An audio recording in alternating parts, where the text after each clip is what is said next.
Bismillahirrahmanirrahim. Assalamualaikum warahmatullahi wabarakatuh. Perkenalkan, kami dari kelompok DPRD Kota Banjar. Di sini kami akan memaparkan tentang perencanaan pembangunan Kota Banjar, yaitu berupa 7 alternatif usulan program teknis. Di sini saya Muhammad Farhan Haidar, saya tidak sendiri, saya ditemani oleh teman saya. Yang pertama ada Rafileka Nugraha, ada Nuri Hutami, ada Mul Ilolu, ada Raza Fazar, ada Makamal Mamuda, ada Reza, dan ada Galih. Selanjutnya saya akan memaparkan dari program pendidikan.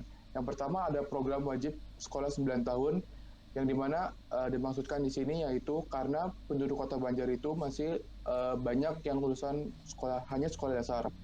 Yang kedua ada peningkatan kualitas dari fasilitas pendidikan.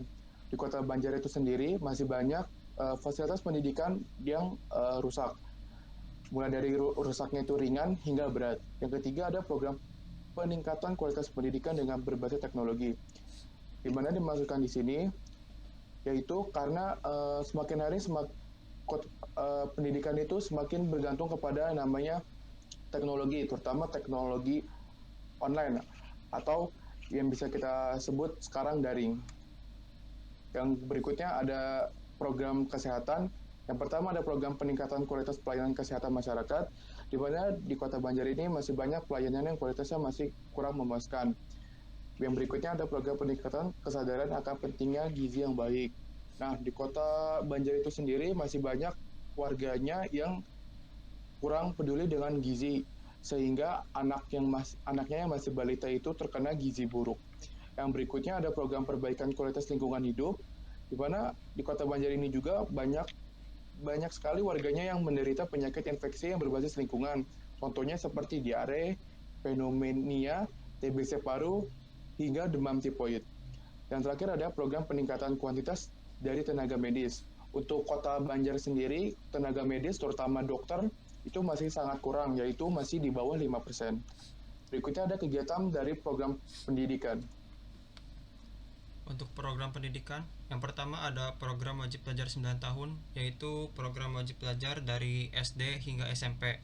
Di sini terbagi menjadi 3 kegiatan. Yang pertama ada pemberian dana BOS mulai dari SD sampai SMP, kemudian ada pemberian sosialisasi tentang pentingnya pendidikan bagi anak, kemudian yang terakhir ada pemberian beasiswa kepada siswa yang berprestasi.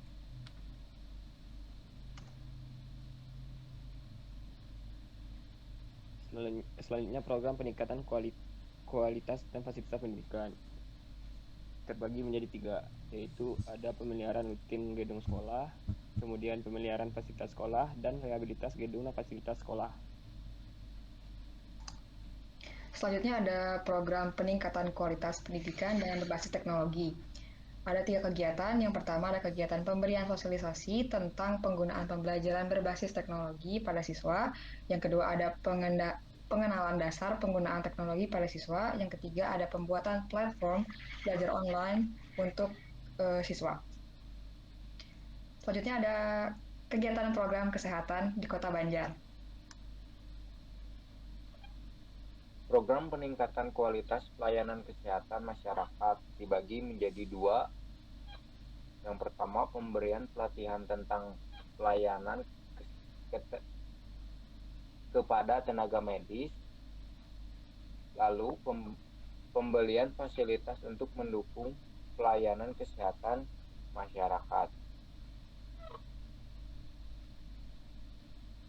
Program peningkatan kesadaran akan pentingnya gizi yang baik dibagi menjadi 3 kegiatan. Yang pertama penyuluhan tentang pentingnya gizi bagi pertumbuhan balita.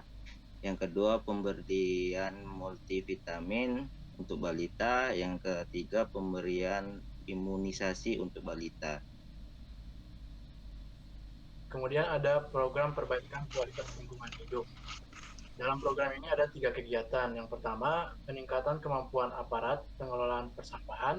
Yang kedua, penyediaan prasarana dan sarana pengelolaan persampahan. Dan yang ketiga, ada penyediaan sarana air bersih dan sanitasi dasar terutama bagi masyarakat miskin.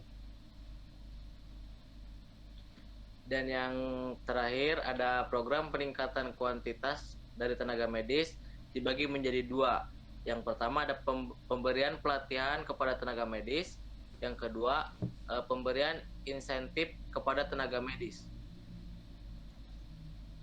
Oke, mungkin saya cukupkan sekian dari kelompok DPRD Kota Banjar. Kurang lebihnya mohon maaf. Wassalamualaikum warahmatullahi wabarakatuh.